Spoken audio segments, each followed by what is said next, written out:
Well, Makers friends, the September dinner at the Lexington was such a hit, we decided to keep it going for October. We're hosting another Makers of Minnesota dinner at the Lexington in St. Paul.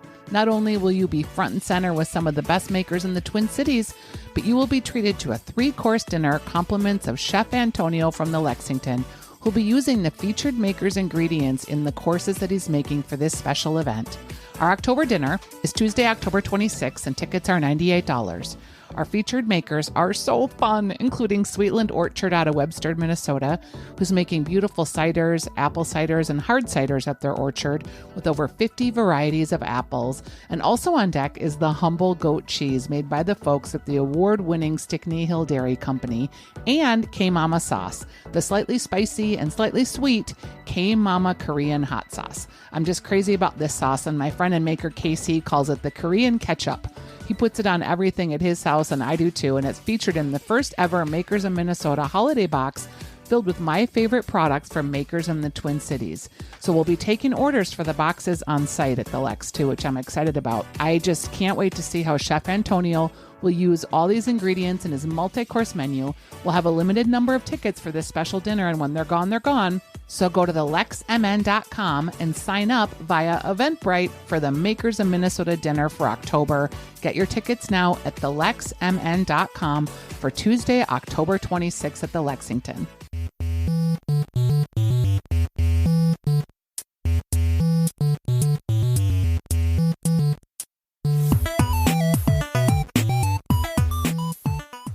Hello, everybody, and welcome to the Makers of Minnesota podcast. I'm Stephanie Hansen, talking to cool people doing cool things, and I'm here to catch up with Casey Kai. He is the founder of K-Mama Sauce, and we've talked to K-Mama a while back. I want to say, Casey, that maybe it was like 2 years ago, but so much has happened with we'll call it the Korean ketchup is the way that you told me to describe it.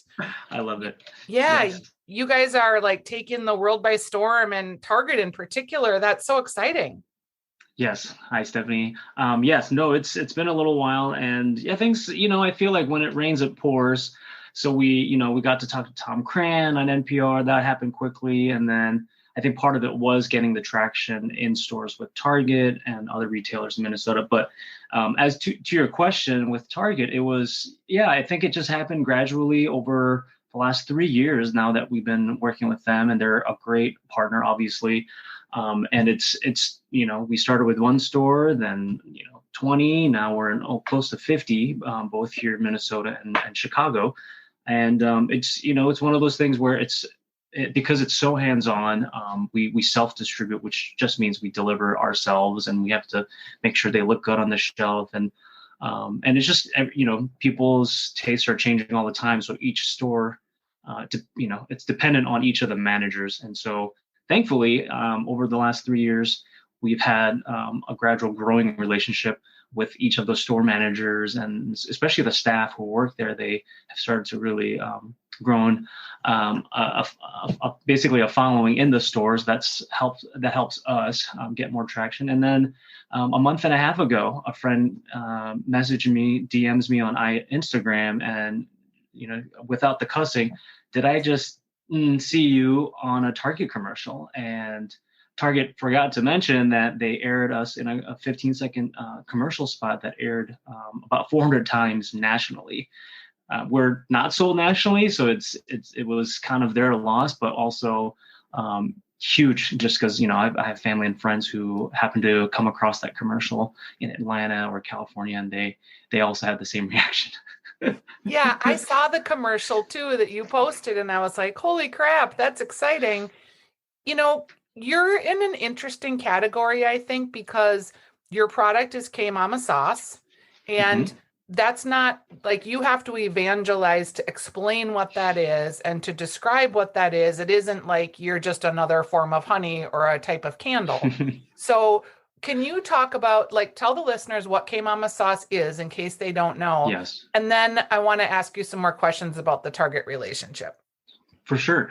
So K-Mama, it literally means Korean mom sauce. The simplest way to explain it is that it's a sauce that goes in a traditional Korean dish called bibimbap, and the sauce is derived from a paste called gochujang, red pepper paste, very popular these days with chefs and at-home cooks. And yeah, it's a pungent fermented paste. And then my mom's version adds soy sauce, sesame oil, and a couple other things and blends together. I grew up eating that because we had that in like a little Tupperware thing all the time in my mom's in our fridge, and she would just kind of put it as a marinade, a glaze, a soup starter. So we've come to use the term flavor enhancer, right? But I think the simplest way to explain it, it's more flavor than soy sauce, and it's less pungent and spicy than sriracha, if that's kind of the reference point on that side.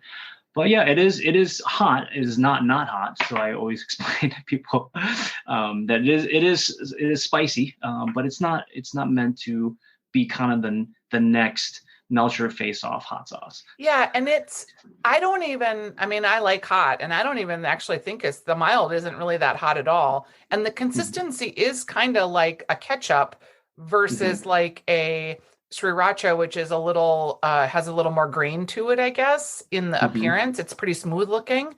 I'm glad to hear you say that, because like I put it on tacos, I put it in ramen, I use it to marinate meat, I use it to finish ribs, I use it in the Instant Pot with rice. Like, I just use it all the time. You got the top faves right there. That's it. Yeah. And on eggs too. I mean, come on, how can you forget eggs? Yes. And what's really exciting for me about this sauce is I feel like it is so accessible and really like helps introduce people to your culture in a way that's really easy. And like my nieces love your sauce. I introduced them to it because they loved soy sauce. And I was like, oh, there's so much more than soy sauce. Let me show you all these other sauces. And my one niece says, can you bring over that mom sauce? Because she calls it that because that's how she remembers it. Love it. Oh, that's so sweet. Yeah, no, I think that's what it's meant to be. Is I grew up in the States. I'm Korean. I'm of Korean descent, but I grew up in Jersey. I grew up here with Italians, Jews, Jewish. I've grew up with a multicultural background, and my palate does lean towards Korean just because I love my mom's cooking. But I think in a busy 2021 kind of situation, we want a variety of food, and I think this is meant to, as so poignantly pointed out, that it's meant to introduce and be that accessibility point without a huge hurdle. And I think the discomfort of trying something new or wanting to try something new is, we want to decrease that, right? So I think having our story, having that the design, it's meant to be invitational. It's meant to be hospitable. The sauce it's my mom's hospitality and Korean hospitality in one bottle. And we try to do that by saying, yes, make Korean food, but also make some amazing Korean tacos, like the Target commercial. Your mom must be so proud of you. When you say you get into Target, and this happens, I think, at Hy-Vee too, it's this huge excitement, and then everyone sort of assumes you're in like a million stores, right? And what you've identified is as a self-distribution model, that you really have to win over each Target store manager kind of one by one by one. I don't think people know that. And do you have to spend, do you have a team that goes into the stores, or do you do that all by Zoom, or how do you create that relationship with the store? Man, that's the $1 million question. It is all relationships. And I think anyone who does food CPG in Minnesota, but elsewhere, knows that it's really, you have to sell one person at a time. That this time it happens to be the manager of a Target. So I think you still have to convince the manager, convince the staff and the store directors to say, hey, give us a try and see if it works. And if it doesn't, that's fine. So we've had that kind of ebb and flow of, what, we need to find the best stores for us and Target, right? It needs to be a win-win. So I think, over time, some stores don't work out, and that's okay. We need to say bye to that. But, majority of the stores do have wide enough audience and sales to say, okay, this is convincing enough. Let's keep you guys. So I think it's going back to, we started in farmers markets. We started on our website. And even before Amazon, we were really just trying to sell, one bottle at a time. And I think that's kind of that relationship with Target too. It's and it's it's not perfect. We've had our bumps in the road, and it's like any it's like any marriage, basically, right? You're going to have your fights and disagreements, and I think any retailer, right, that we work with will try our best to say, hey, we shouldn't bend over backwards, neither should you. Let's try to do our best. I think Target's hard too, because you can't really do like sampling. And for a product like yours, either people have to take the leap and buy it and bring it home, or they have to have tried it. So because you can't sample in store, I know I have another friend that's in Target right now, and she's like, getting into Target was the holy grail. And she goes, but I didn't realize how hard it was going to be to move product once I'm there, because people don't know what to do with my product. I have to show them, and I can't do that. Mm-hmm. Yeah, it's when you're, especially a food product, that's the hardest thing is prior to COVID, we were given permission at certain locations to be able to demonstrate, right? To do demos for sampling. That has completely ceased. Corporate, our Target stores do not allow that. So we're really kind of, emailing them, making sure when that happens, the allowance to us to demo, we want to be in front of people's faces. But, one of the best things that has happened for us is because we've concentrated so much of our energy basically on Target, other retailers were in town as well, but Target's kind of our biggest customer and partner, so that, this is coming up on year 7 in March for us. So thankfully, all of the critical mass, the support, the loyalty, the love, and people like you, Stephanie, have really given us those platforms to say, hey, like we're still around and we're still good. We're actually trying to do better, and we're doing smaller bottles online. We're doing new gift sets. We're just trying to get to the customer more. And I think that like half of our new customers are in Target now, whereas the other half are still buying from our website. And we were just recently at a festival in St. Paul called the Veg Fest, right? And that was the 4th one we went to. This is the 7th year in existence. And I think something like that, having those type of local festivals, a little plug here, we're going to be in a hot sauce festival in Roseville called Heat Up Your Life, and at Bent Distillery in the 2nd Saturday of October. But like those types of events, as small or as big as they are, they drive the customers. Oh, they're in the store. Or now it's the customers who find us in the store, thankfully, because we're in so many shelves in Target, for example. Then they find us at festivals to say, oh my gosh, they're coming up with new stuff. What else do they have? T-shirts and aprons. You did so many events for years, and like Stone Arch Festival, and you've done a lot of the River Place markets and a lot of the events I've been involved in. So when I saw you in Target, I already know the product. I'm familiar with it. Mm-hmm. It's not one thing, it's all the things, right, that lead up to that moment where the consumer stands in a Target and goes, oh yeah, I remember that guy, and then picks up the sauce. And I'd love to see you guys, they have Cholula now in like the Taco Bell packets, the sauce packets, we'll call them, for just so you know what I'm referring to. I'd love to see a K Mama in a packet like that. That would be ideal.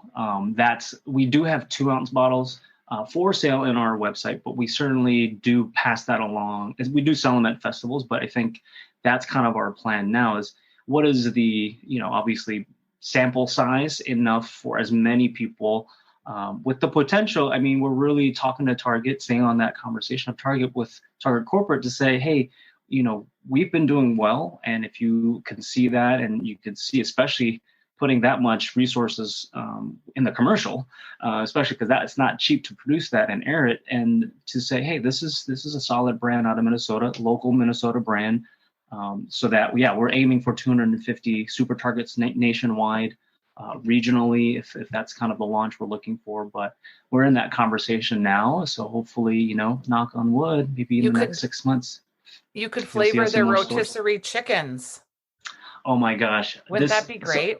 I won't share it because it hasn't gone through yet, but we did get a request from a local public school district for a lunch program. So things of that nature, we obviously welcome, and we've had many discussions like that, or meal kits. I mean, we'd love to have that introduction for Korean food. All right. Well, we're going to have you at the Lexington. You're at our second Makers dinner that we're doing for Makers in Minnesota. The first dinner actually happened last night. And Casey, I can't even tell you how great it was. So many of the people that came hadn't heard of some of these brands that we featured. And then the maker was there and they could talk about their product, and then they would eat it in this lovely iteration that was done by Chef Antonio at the Lex. It was fun. It was like fun to kind of get your dress up clothes on and wear some makeup and get out of your sweatpants. We had a great time. The photos looked amazing. The posts that came through Instagram, oh my goodness, they're fancy. There's some fancy foods there. I love your idea for this. I mean, this is such a phenomenal collaboration. I mean, I don't know. I mean, not like just the post, but this is you worked really hard with, you know, the folks that are involved and the makers. So we very much appreciate the opportunity. Thanks. Well, it looks so awesome. So I'm sure there's tons of work that went into producing it and making it happen, Stephanie. So kudos. It's a labor of love. I'm actually really excited to see what Chef Antonio does with your product.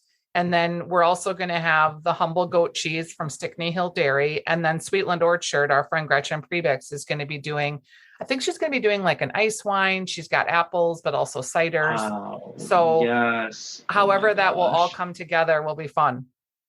I'm super stoked. That sounds amazing. You are also in the Makers of Minnesota box that we had 5 samples put together of that box, and we sold them all at the Lex last night. People really liked it. That awesome. Is a box that will be available to buy. It is from the website loveminnesota.com, and then /gifting is how you can find the Minnesota box. I'll put a link to it in the show notes here, but I've been a big fan of yours since literally the first time you came to one of my markets, and your sales technique was so amazing. You got people to try your sauce because people just walk by and like look at booths and go, oh, what's that? And you were like, no, you need to come and try this. I've got some rice here, put this together. I've got carrot sticks, eat it. It's really good. So I'm excited to keep you in the box. Thank you. And that's the jersey. That's just like, usually come here, right? You come here. I loved that jersey. Thank you so much, Casey. I look forward to seeing you at the dinner in October. People can get tickets. Again, there'll be a link in the show notes, or you can buy tickets at thelexmn.com. They were just really great hosts and really excited about the next one. And we'll talk to you soon, Casey. I'm very much looking forward to it, Stephanie. Okay. Thank you. All right. Bye-bye. Bye. So join me for the Makers in Minnesota dinner at the Lexington in St. Paul on Grand Avenue. I can't wait to meet you and introduce you to Sweetland Orchard and K-Mama Sauce and the humble goat cheese from Stickney Hill Dairy. So get your tickets at thelexmn.com. But hurry, this special event won't be available long. We'll sell out the restaurant for this special evening with a limited number of tickets. So make sure that you get online and get those tickets now for the October dinner on Tuesday, October 26th.